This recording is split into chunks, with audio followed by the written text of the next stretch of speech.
안녕하세요. 청취자분께서 공유해주신 정말 많은 최신 정보들, 그 속에서 길 잃지 않으시도록 저희가 딱 핵심만 골라서요. 한국 경제와 좀 밀접하게 관련 있는 내용들 위주로 한번 파헤쳐 보겠습니다.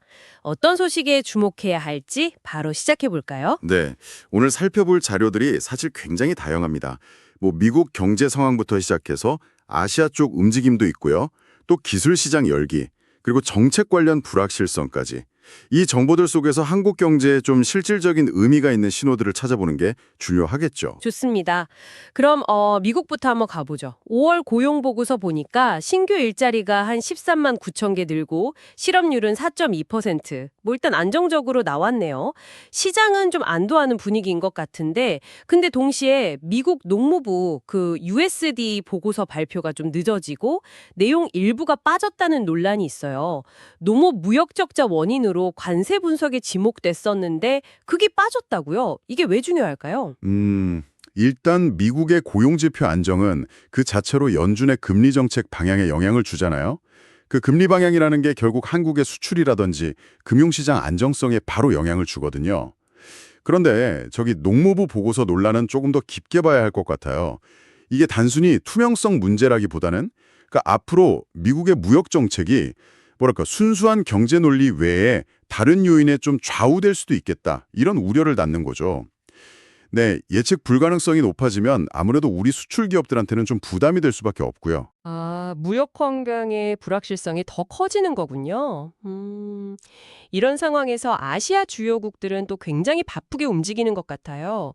중국 같은 경우 남아시아 국가들하고 교역액이 지난 10년 사이에 거의 2배가 늘어서 2천억 달러에 육박한다고요. 특히 신에너지나 전기차, 디지털 기술 이쪽 협력을 강화하고 있다면서요. 네, 맞습니다. 중국의 이런 행보가 그냥 단순히 교역량이 늘었다. 이걸 넘어서는 의미가 있어요. 특정 첨단 산업 분야 있잖아요. 거기서 남아시아 국가들하고 연결고리를 막 강화하면서 이 지역 전체 공급망에서 중국의 영향력을 키우려는 그런 전략으로 보이거든요. 이건 결국 그 분야에서 우리 한국 기업들이 마주할 경쟁 환경이 훨씬 더 복잡해질 수 있다는 걸 의미하죠.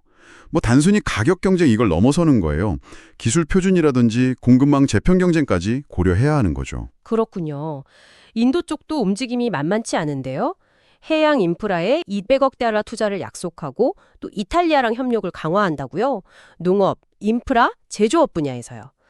인도의 부상이 한국에게 어떤 기회가 될 수도 있겠지만 또 중국처럼 경쟁 심화 요인이 될 수도 있지 않을까요? 정확하게 보셨어요. 인도의 성장은 분명히 새로운 시장 기회를 열어주는 건 맞아요. 근데 동시에 글로벌 무대에서 경쟁해야 할 상대가 더 많아진다는 뜻이기도 하거든요. 특히 인도가 지금 제조업이랑 인프라 육성에 굉장히 힘을 쏟고 있기 때문에 이 분야에서는 우리 기업들이 인도 현지 기업이나 다른 글로벌 기업들하고 정말 치열하게 경쟁해야 할 겁니다. 기회랑 도전을 동시에 대비해야 하는 그런 상황인 거죠. 네. 경제랑 지정학적 변화 속에서 또 기술 시장은 완전히 다른 속도로 움직이는 것 같아요.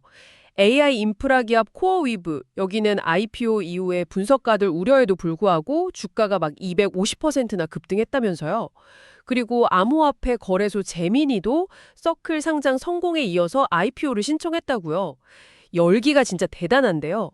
네, 코어위브 사례는 진짜 AI 기술에 대한 시장의 기대감이 얼마나 엄청난지를 보여주는 거죠. 근데 동시에 이게 또 과열 가능성에 대한 경고음이기도 해요. 예전 닷컴 버블 때처럼 기대감이 너무 앞서 나가는 건 아닌지 좀 냉정하게 볼 필요가 있습니다.